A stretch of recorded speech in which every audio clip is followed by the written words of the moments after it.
Our problem now is a petrol price that is likely to go up 6 rand, 6 rand 50 a liter. That's a monster increase. That excludes the fuel levy. I'm hoping, I'm hoping the government will decide to postpone the fuel levy hike. They can't do it indefinitely, maybe about 2, 3 months. But we're looking at 6 rand, 6 rand 50 a liter. That's a monster increase, right? And then that's the good news. The bad news is the diesel price. We're looking at an 11 rand increase in the diesel price. That's huge. And obviously, as that increase comes through, it's going to hit consumers, it's going to hit business, and then we're going to be worried about, okay, so what does that mean for inflation? The petrol price going up means inflation goes up. So we're going to take inflation from 3% to over 4.5% in 1 month. The target's 3%. We're patting ourselves on the back. We've achieved the target. It's going to go over 4.5%.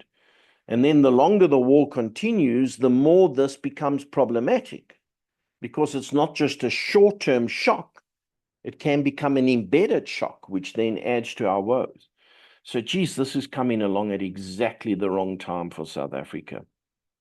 So let me show you the implications of this for inflation. And again, I'm using an assumption that the war ends within the next few weeks.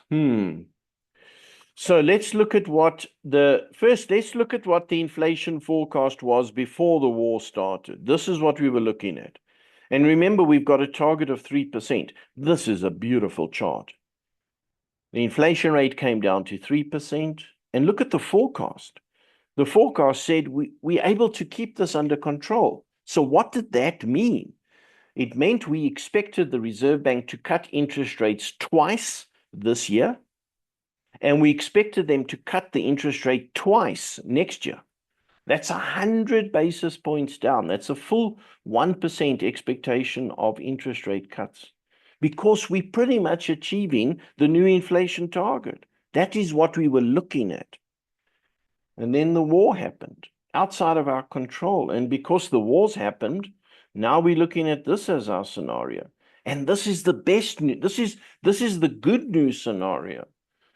So what happens if the war becomes extended? What happens is the numbers go up, as I've got in the chart, and then they just struggle to come down. And what does that mean? You now start to talk about interest rate hikes. I don't think it happens in the short term. The Reserve Bank will adopt a wait-and-see approach, rightfully so. They'll say, this is a shock. We were going to cut rates, but we can't. This is a shock. We need to put interest rates on hold, and we need to watch how things develop. But clearly, if it becomes worse and worse and the oil price stays high, then they're going to worry about what that means for broader inflation, and they'll put up interest rates. And people will say things like, but how can they put up interest rates? That's not going to bring down the oil price. That's not going to bring down the petrol price. And it won't. It won't. It's not designed to do that. But the Reserve Bank has to worry that if the oil price and the petrol price goes up, then a whole range of other prices will go up.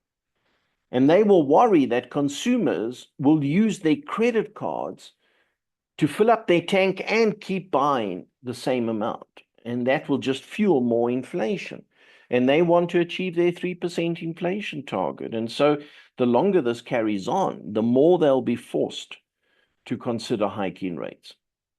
So unfortunately, we are in a good space, I must say. The developments, let's ignore the Iran war. Geez, we were moving into a much better space. Government finance being managed well, inflation under control, looking for interest rate cuts, looking for another credit rating upgrade later this year. All of that, good news. Clear evidence of private-public partnerships, good news. We were starting to get foreign money into South Africa. Excellent. Now we have to deal with this shock. I'm hoping the shock is short-lived so we can get back to our better journey. But we've got to be realistic.